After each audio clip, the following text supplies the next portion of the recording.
I'm really excited to be talking to everyone here today. I'm Melissa Megginson. I'm the sponsorships and community manager at Tailwind. And if you're not familiar with Tailwind, we're a Pinterest and Instagram scheduling and analytics tool to help businesses of all sizes grow and find success on those platforms. So I'm so excited to be here. I've always loved fashion, been super interested in it my entire life. So amazing to be here and excited to talk to you all. We're still waiting for two more, but as we're waiting, we can go ahead and get started with the intros. So Nigel, if you'd like to introduce yourself and tell us a little about you. Sure, absolutely. Well, first of all, good to see everybody, Melissa, Richie, and everyone else. Good to see you. Guys, it's such a pleasure and an honor to be in this company.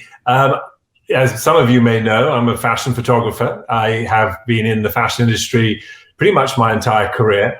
I started off as a model, so I understand that aspect of it too. Back when I was about probably 50 pounds lighter and actually had hair. But hey, hair's overrated, right? I became a photographer in the mid-90s, and I slowly but surely, moved all over the world shooting, and ended up working on television with a show called America's Next Top Model that I then did for 17 seasons with Tyra Banks and Jay Manuel and Jay Alexander and what have you. And before moving on to doing a show called The Face with Naomi Campbell for a couple of years. And more recently, I have my own show called Top Photographer, which is a YouTube-based show.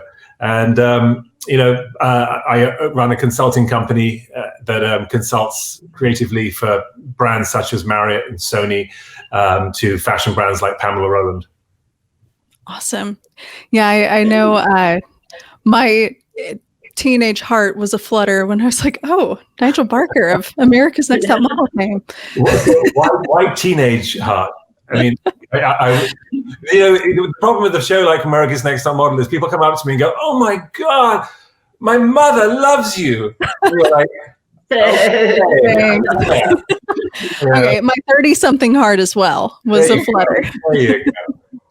So, Mr. D and Richie Rich, I would love for you guys to tell us a little bit about both of you and your project with BEAUTYKWEEN. Sure. I'm Mr. D. Lots of people around the world say create the world's greatest brands, but I think brands are very boring because they're created in boardrooms, and boardrooms are boring. So I like to say create worlds for teens, tweens, and queens that really change their lives and give them a voice. And we're going to be doing that now with our latest entrant into the marketplace. We're calling our new baby BEAUTYKWEEN. And BEAUTYKWEEN is for everyone that beats to their own drum, everyone that is their own person, and everyone that waves their magic wand and their flag of who they are and their identity. And we can't wait to share the information with the entire Fashinnovation crowd today and with the entire world. When I was growing up, I dreamed of becoming Walt Disney. I was fortunate at a very young age getting involved in fashion to meet my best friend who's down below, Mr. Richie Rich. I dreamed of being Walt Disney, and Richie dreamed of being Mickey Mouse. And so finally, we're able to work on a project together and bring this out to everybody, and we can't wait. Richie? Yeah, thank you, Mr. D. So Mr. D, he launched NARS Cosmetics and Ed Hardy and many things. And we met at a very young age, like at Bryant Park. And I was known as a club kid in the 90s, DIYing like a lot of clothes for my friends and I that we couldn't find or couldn't afford, and having fun with it. And then I started doing fashion shows, and then I actually did one season with Nigel at America's Next Top Model, and then Project Runway with Heidi Klum, and a lot of MTV, which when I was a kid, I wanted to be on MTV. I didn't know how. I was like, I'll jump to the TV. And then it's kind of like what BEAUTYKWEEN is about. Like it's that kid in the bedroom that wants to like create and have fun and be something out there. And also then my line Heatherette became really fun, like with Paris Hilton, Naomi Campbell, different friends like that, walking the runways here in New York and shows around the world. And yeah, and that's kind of like our whole lives where BEAUTYKWEEN stems from. And then we thought about this way, way, way long ago before even we knew we'd all be stuck in some kind of, hole. But we wanted a virtual world where, because I always thought fashion shows, like, you can go to them when you're invited, but if you're that, like, back to the MTV, if you're that, or Top Model, you're that kid that you can't walk in it or be in it, and you're in the other end of the world. Now you can actually be part of it all. And like we're doing right now, like here in London, Arizona, and Cancun. And oh, by the way, I'm rocking Erickson Beeman and Karen Erickson and Mandy say hi to you. Arizona.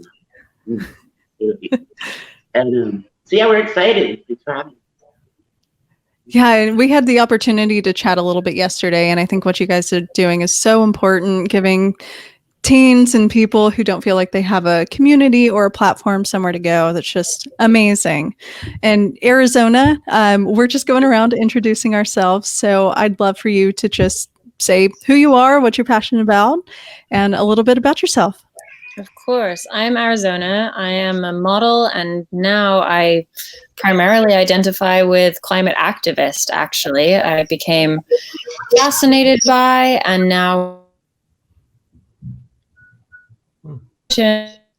along social justice, I now call myself an intersectional environmentalist, which is, of course, the meeting of not only environmentalism for white people, but environmentalism for every color of person.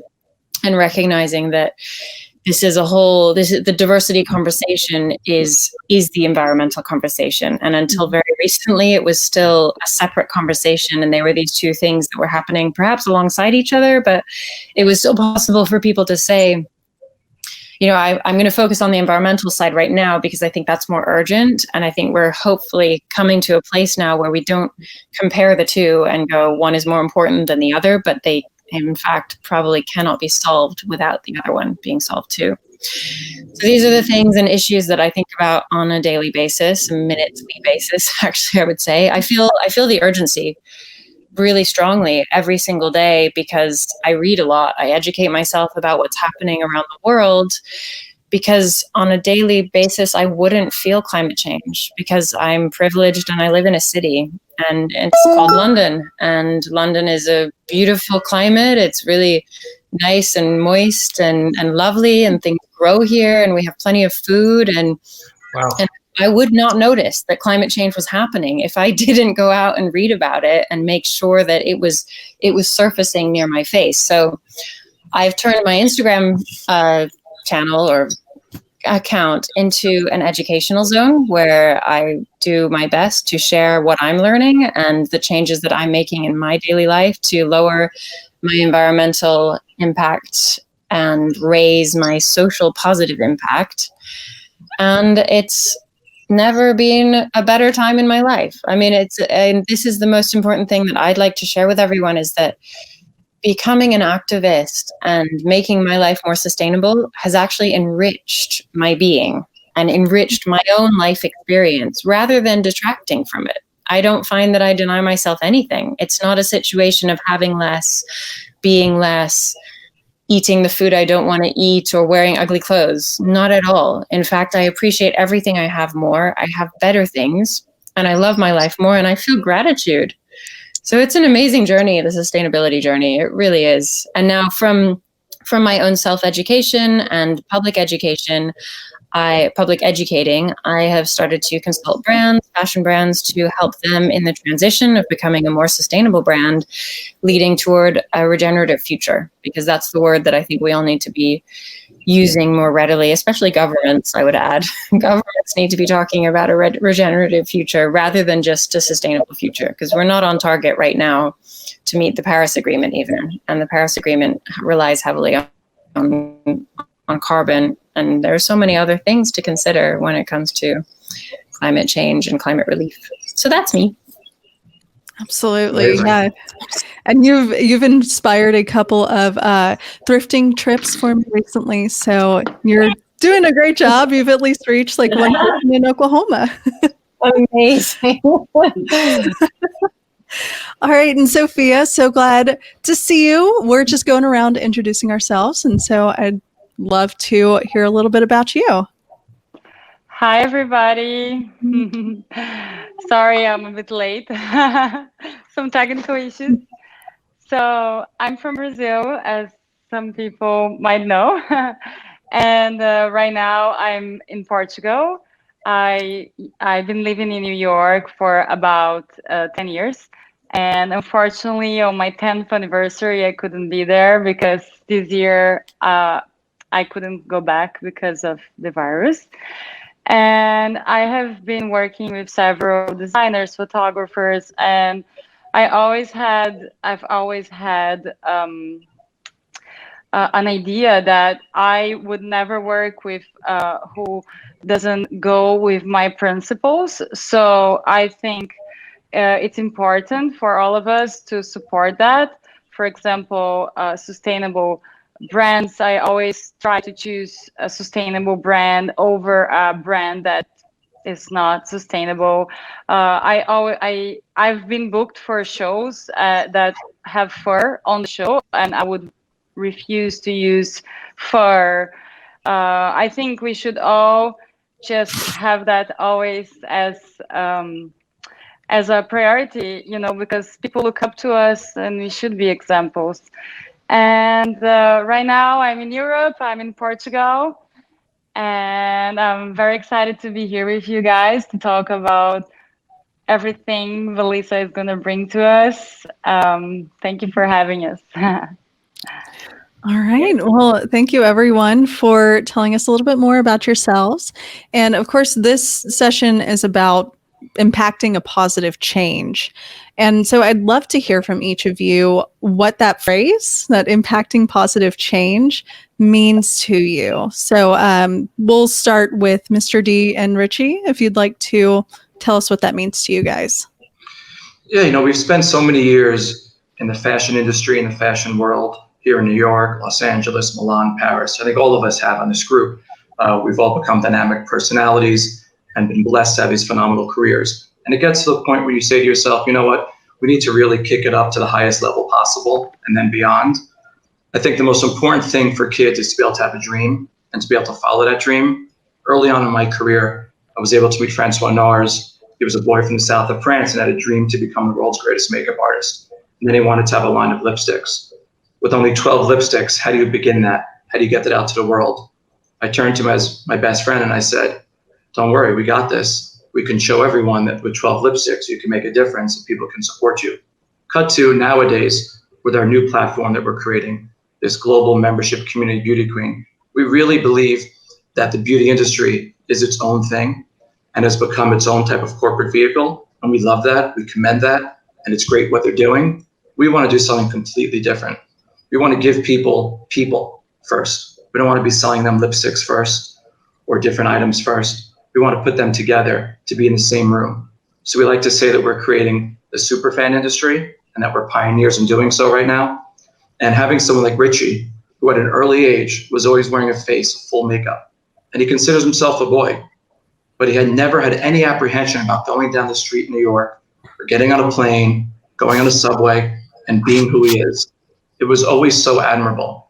And now, years later, we speak to so many children, so many teens, so many tweens, and adults that are even Louisiana and can't go out of their homes with makeup on, born as a boy.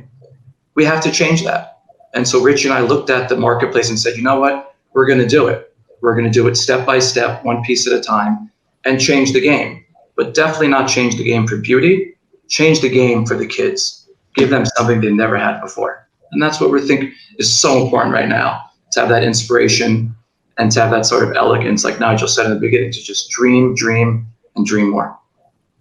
And it's exciting because we're building kind of like a little club within our club of finding people. One amazing friend of ours, she was 5 when she first walked into my fashion shows. Now she's 18, and she models, but now she wants to be in agriculture and she's Arizona. You both would get along so well. And her and her friends are all about the environment and also, you know, dyeing their hair and this and that and everything and having fun, but also with great messages around everywhere when the protests were happening here in New York and just I don't know, raising consciousness for why you are who you are and being you, and you're allowed to be you, whether you're whatever girl, boy, with that or whatever that, like, just know the world and be part of the world and everybody get along. Like, that's always been our motto. It's such an easy thing to say, but geez, it takes so long. Yeah, well, exactly, Richie. While we're doing makeup, and that's the core of the world that we're creating,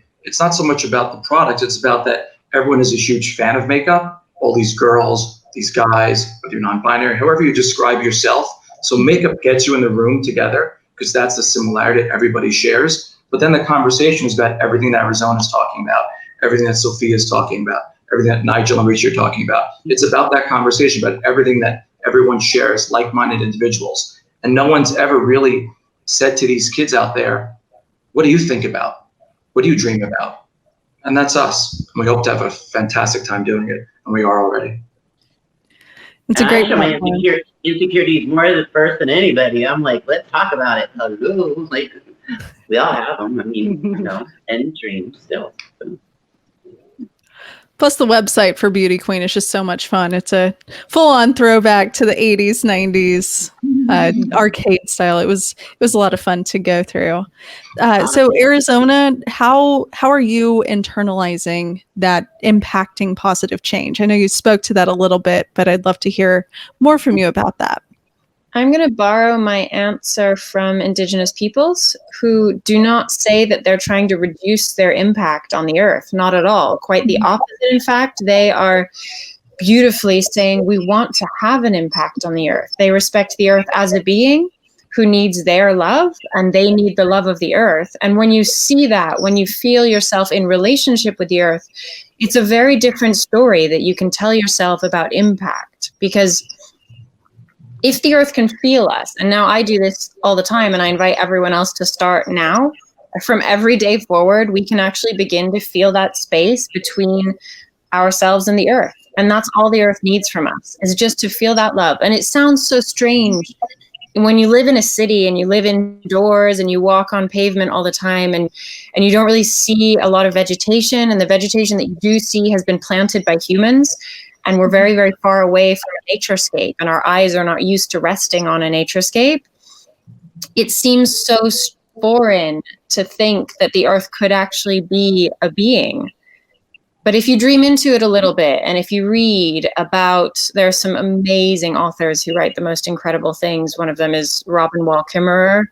Her book has changed the way I think and feel. Charles Eisenstein, also very much a different way of associating with our planet. And this is how I'm now moving forward, is to build a relationship with the earth so that we can have an impact together. Yeah, that's really beautiful. I hadn't heard that saying before, and I think that's a really lovely thing to put out there. So Nigel, what about you? How are you internalizing impacting positive change?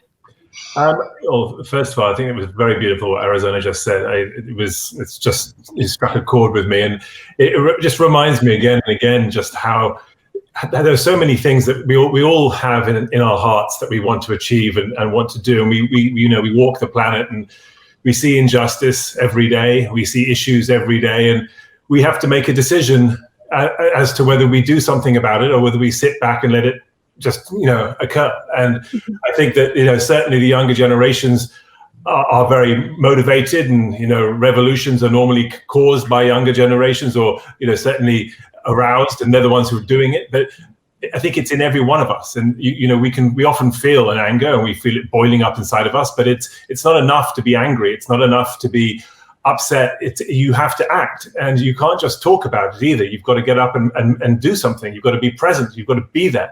And one of the things that I've tried to do certainly throughout my career, and I say to people, look, I understand. I'm lucky. I've got a sort of a soapbox, and when you're on a big show, you can talk about things for fun and all the rest of it, but to draw people's attention onto more important issues is always the key thing to do. But I say to young photographers and young people, certainly on social media all the time, if you're looking to really make a difference in this world, and by the way, there is nothing more gratifying than leaving your mark on this world in some way, one way or another. And the younger we are, the sooner we should start to do this, is to find an organization, to find a cause. Doesn't matter really what it is, but as long as it rings true with you, that you're passionate about it, and get out there and make a difference. And whether you're a young photographer, all these organizations need content. They need to showcase their issues, what they're about, their mission. And by photographing, creating content, videoing, interviewing, documenting, showcasing, displaying on the World Wide Web, on Instagram, on whatever it might be, whatever your platform of choice is, you can get the word out there and you can help illustrate what the problem is. And as they say, a photograph, can often speak a million words. You don't have to say much. You can celebrate this incredible world we live in, and allow people to also appreciate it. And it doesn't just have to be if you're a photographer, just by getting out there and volunteering and listening and being there and being present is a huge part of the process, versus just being a voyeur. This is our world, and it's up to us to look after it and to care for it and to treat it well in all aspects. And that goes to one another. If you see someone, having a problem, do you cross the street and walk away from them, or do you go up to them and say, "Can I help you?" And I think we're all, doesn't matter what religion we are, or where we come from, or what color we are, or creed, or anything else, we all understand the basic tenets of being a good person, and that is universal. Yeah. And if we each did something small, even, it would make the world so much better of a place too. Start with these simple things as opening a door for anybody who's in front of you, behind you, any direction at all. The smallest gesture, with a smile, with a pleasant attitude, with the way you wake up. And quite frankly, it starts with yourself. So have compassion for who you are, learn to love yourself, and then others, then the rest will follow. Beautiful. Love that. All right. Last but certainly not least, Sofia, I'd love to hear your take on impacting positive change. I think Nigel put it very correctly out there. Everything he said about finding an organization and things you're passionate about and using your strength to help others. When you really are passionate about something, I think you can really use that and to help other people. And I'm very passionate, like Arizona said, about the indigenous people of Brazil. And especially I was quarantining there for like 3 months, which I never spent this much time there. And I really saw, it was great for me. I saw the reality that's happening in Brazil. I was watching the news every day, and I feel like we do need to go back to our roots and reconnect, like Arizona said. And the indigenous people, they have that in their hearts, they're connected to earth, they live sustainably, and it's just something that we got lost, in our civilizations, in our fashion weeks, in our crazy lives in the big cities.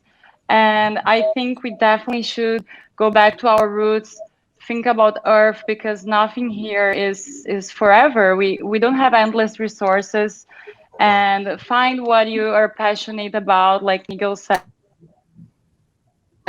and do something about it. And so many people lost their jobs, and it's super sad, the situation we are living now. But use your free time. I think everyone should. We have now here, we are connected through the internet. 15, 20 years ago, this would never be happening. So I really think it's very easy to get involved and to share ideas and to use your free time. If you are unemployed, if you are free, use it for the good, for the other people, to help others as well. So and one last thing, I also think how can you impact in a positive change also in the fashion? I think I'm a fan of Anna Wintour, that she been recycling her looks, and I really think that this is something we should all try to start doing it, because we don't need to wear 10 different looks every week. I think the fashion industry in general been growing into this bubble that now the COVID just arrived to just explode this bubble. And it's just, we need to think sustainable. We need to go back, go backwards a little bit and watch what's what can we do to be more sustainable and recycling and everything in this matters is important. If I can just jump on that, you know, Yeah. with what Sofia just said, you know, not just should you obviously absolutely recycle your looks, but, you know, as a consumer, the consumers out there, you all have power. You know, where you buy, what you buy, who you buy from, do your research, you know, put your money where your mouth is, look for brands that you know the food chain, you know where they're getting their clothes made, do the research, find out. And you know, look for brands that really stand for something, that have a meaning and have a, you know, when they say they're behind Gay Pride Week or whatever month or whatever it might be, make sure that they truly are. I know that it's not just a token. They're not just putting that rainbow. Yeah, just like stick a rainbow on it and Yeah. You know, we're not interested in that. Are they employing gay people? Are they a part of the community? What are they doing? How are they making a stand? And that goes for everything across the board, whoever they are, whatever they are. And that way we can make a difference. If you look at social media, it's a great example of a massive evener where certain people have become relatively famous because of who they are, their personality. Now, whether you like them or not is beside the point. But the point is that we have the opportunity to like them, follow them, comment on them, and give them that platform. And we have created a whole new sort of set, if you like, of influencers and people out there because we're interested in their point of view, right? So with that power, we have the same power to make brands listen and also to put brands under and to pick brands up. So we need to use that power, every one of us out there. Yeah, absolutely. I think that also none of us should neglect our daily careers. We all are kind of in the sandbox of glitter and glamour and style. But even with Nigel, the impact that he made with Tyra Banks on that television show that started at a time when a kid that lived in the middle of nowhere had no way of becoming a model. And it's not about the fashion, about putting on the high heels, about putting on the leggings and putting on the glam. For them, it was about making an impact. And you made such an amazing impact on these kids that to this day, I don't think anything else has really had such quite an impact on these kids that really said to them, get on the runway and march the way you want to march. Get behind the podium and talk about climate change the way you want to talk about climate change. So I really commend what you did. Growing up and watching that show was such an inspiration to me. And I think that we all talk about, you know, we have a philanthropic arm, a beauty queen called Teen Queen. It's attached to Trevor Project. So many kids are confused, have no one to talk to. We want to just give them a 1-800 number they can pick up and ask about problems. We want to help to prevent suicide right now. There's so many different issues that are hitting all these kids in so many ways. But if you go back to just our daily careers, we are making an impact in a major way. And Nigel, I just want to say, what you guys did was phenomenal. You guys created a genre, really. Thank you. We appreciate that. We had a very, very lucky opportunity, and you know, to your point, you know, and to everyone's point, and I love the glamour and the glitter and everything. All the ways you describe it are you know, make me smile and make me feel, you know, happy too. But it's one of those, you know, without being ironic or joking aside, you know, that this is the runway of our life. And if you're going to walk it, then walk it with pride and make a difference. You know, walk this runway and change it. You hit the end, and you're going to turn like you've never turned before. And that's it. Right? That's it. Preach, Nigel. Yep. Preach. Amen. Keep going. Keep going. Can't have this all comes off, but the confidence has to be in you, and if you can instill that in people, that's the best. You know, and it's nothing like giving back, right, Richie? You know, if you give back, people say, how do I have the confidence? Where do I get that confidence from? But, you know, I tell people, if you give back, the pleasure is in the giving, right? We all know that. And when you give and someone else says thank you and you've made a difference, or even if they don't say thank you, but you see change and you help someone, then it makes you feel like I can stand up tall. I've got pride now. I'm a good person, or I'm trying to be a good person, and I'm making a difference. That in itself gives you the ability to stand up tall and walk with pride. And I think that is another reason, for a selfish reason perhaps even, to do the right thing. So you can feel good about yourself, so you can live with confidence. And it is, it's the beginning of Fashion Week, so that is what we're saying now. It's like, you said it, the runway of life. That's what Fashion Week is right now. Like, you know, it's a change in fashion, which I think is even cooler. And, talking about... Models, like, you all were models. This talk about change and how things have been adapting, especially in this year, this kind of unusual year, some may say unprecedented. It's just very, very important to look back and say, okay, how have we seen my particular industry grow? How have I seen myself grow? And that's something that I'd love to hear from each of you is, in what ways have you seen the industry grow and change? You know, whether it's within the past 9 months or within the lifetime of your career. And, you know, Nigel, I'd love to start with you and hear a little bit about how you've seen that change happen. You're starting with me because I'm the oldest one here. I get it. It's okay. But I'll take it. I'll take it. Most knowledgeable. You know, shave my head just so you have no idea just how old I am. You don't look the oldest, not at all. We'll dust off the archive. For 30 odd years, and you know, I remember Richie at Heatherette and his greatest shows, and you know, following his career from the get-go, and from when he was just starting up, you know, and being invited to his shows and what have you. But when you see the change in this industry, it's remarkable. And the fashion industry, despite all its downfalls, has always been a huge supporter of a lot of important causes out there, whether it's Fashion Targets breast cancer, you know, whether it's, you know, various events through Fashion Week and the massive philanthropic arms of many elements of the fashion industry. They have been very responsible for making a difference. And it is often a reflection of the world. Well, you know, and what I mean by that is that fashion is often a reaction to what's happening out there. And that's the reason why after the 80s and the age of the supermodel and all the glam and all the glitz, you know, came heroin chic and androgyny and, you know, and there's a sort of a reaction to, I don't want all that excess and it's kind of wrong. And, you know, as you look through fashion history, you'll see how things morph and change and go back and forth and what have you. And right now, more than anything, probably through social media as being a huge platform that's given so many people a voice, is that the face of, say, modeling and fashion has changed dramatically. A lot of people are, in fact, sort of modeling, and a lot of people are creating and are getting out there and having their voice be heard. And, you know, I think that is another one of these reasons why probably the biggest change is this digital sort of arena that has created a platform that so many people can be heard on. And if they have an interesting story to tell, then it's a way of getting it out there and for people to hear it and listen. And that is remarkable. And you'll see, you've seen brands and people arise almost from nothing. That would have been impossible before, because before it was down to people like perhaps myself and editors and fashion designers on a whim to decide that we liked this person, that we thought that was right, that we were going to showcase this person, that we were going to put this person on the cover of a magazine, that this person is my muse, that, you know, and then the rest of the world kind of had to deal with it.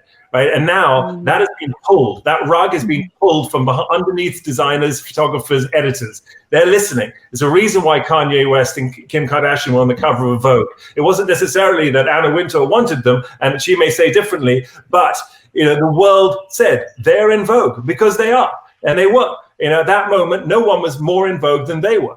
And so that is what's happening in the world, and that's the choices that we can make and the power that we have.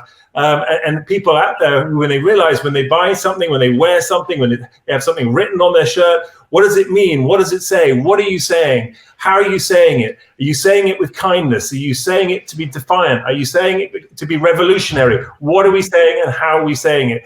And there is no wrong or right to this. There are differences, and the differences are there to be celebrated. And of course, you know, obviously, if you're creating a situation where you're hurting people or animals or things like that, that is obviously a problem, you know, but that's up for all of us. And I think none of us want to do that. Therefore, we need to understand what we're doing and be educated, and knowledge is power. Yeah. And there's been a really amazing democratization of information, dissemination of information, new people being able to have a platform to do this without going through those traditional forms that you were speaking to. And I think this, I'd really love to get Arizona's take on this, especially since you even spoke to your own change personally through how you view fashion. I just feel so lucky to be passionate about this right now rather than 10 years ago, because it was not cool to be into sustainability 10 years ago in fashion. Even when I began to be interested in this, and when I went on my sustainability journey, I remember I would sit down at a fashion dinner and, like, you know, start chatting to the person next to me about I realized soon that I would have like a minute and a half before that person was like, okay, and talk to the person next to them on the other side. Because it was scratchy and earthy and just not what they wanted to desire at all. And I feel incredibly, like my timing was superb, the accident completely randomly. But that I'm about this now, and that I think we might have lost her. We're losing her. Uh-oh. Hey. Am I back? Am I back? Oh no. We can hear you. Hello? Am I back? I can hear you. I can hear you perfectly. Oh, this is the downside of the new digital world. Yeah. It's amazing how everybody's everywhere. There she is. Okay, you're back. I'm back. The whole time I could hear you and see you perfectly. I'm sorry. I'll just wrap that up really quickly and say, yeah, it's easier to be a climate activist, right?